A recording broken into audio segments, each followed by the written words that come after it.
Nicole Espenship back on the channel. Comments on one of my videos about IRS revenue officers that a revenue officer has no authority or jurisdiction with regard to the federal income tax. Nicole says when the revenue officer shows you their credentials or ID, it is known as a non-enforcement pocket commission, since a revenue officer only has limited jurisdictional authority with regard to excise tax on alcohol, tobacco, and firearms. Nicole, I don't know where you're getting this. Unlike some other folks with similar arguments here on the channel, you didn't give a long, citation thing. But here's my take on this, Nicole. It doesn't matter. It doesn't matter if you've convinced yourself of this or you've convinced other people of this.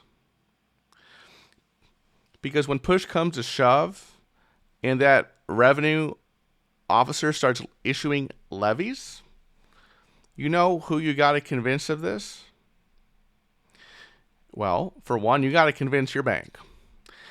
Nicole, you got to convince your bank that when the IRS sends your bank, let's say in this example for one of our clients, TD Bank, here, right here, when that IRS revenue officer sends TD Bank or whatever bank you use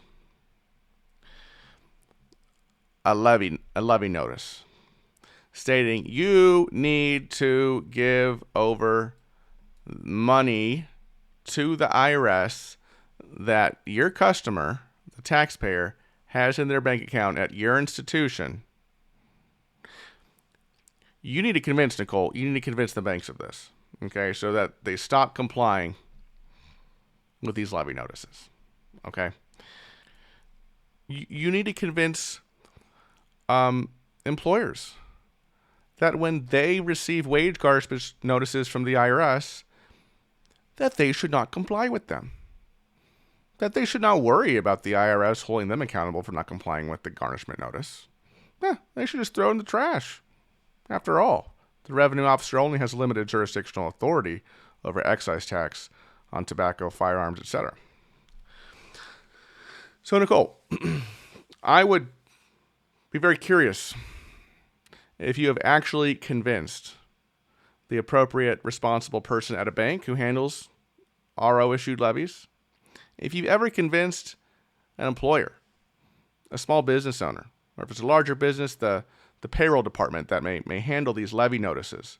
I wonder if you ever convinced folks over there of these things.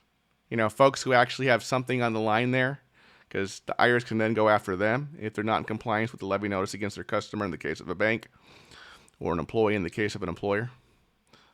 Let me know, Nicole. I'd be very curious because, again, people can form these opinions about what the government can and can't do, and they can have some citations for it and some cobbled together legal arguments, usually taken out of context. But at the end of the day, if you can't convince the person who actually has control of your money that what you're saying is correct, it doesn't matter how many followers you have or adherents to this ideology that you've gathered. Okay? And I think the reason that these ideologies get so pervasive is because the IRS doesn't go after every single one, right?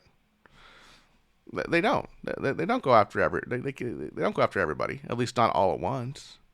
Oh, but when they do go after folks who make these arguments, they are sure to make an example of them. Okay. So, Nicole, curious to hear your thoughts on this. I do welcome all comments here on the channel, except, unless there's for some crypto scam or they're obscene or something, because I enjoy interacting with these ideas and these folks behind them. Folks, if you owe the IRS of your state at least $10,000 in back taxes, or you have multiple years of unfiled tax returns, go ahead and give us a call at 866-8000-TAX. That's 866-8000-829. You qualify for a free consultation. Or you can go to choicetaxrelief.com, fill out the form on the website. We'll reach out to you. I have some other videos about IRS revenue officers here on the left-hand side of the screen for your education and enjoyment. Thank you so much for watching, everybody. I'll see you in the next video. Bye-bye.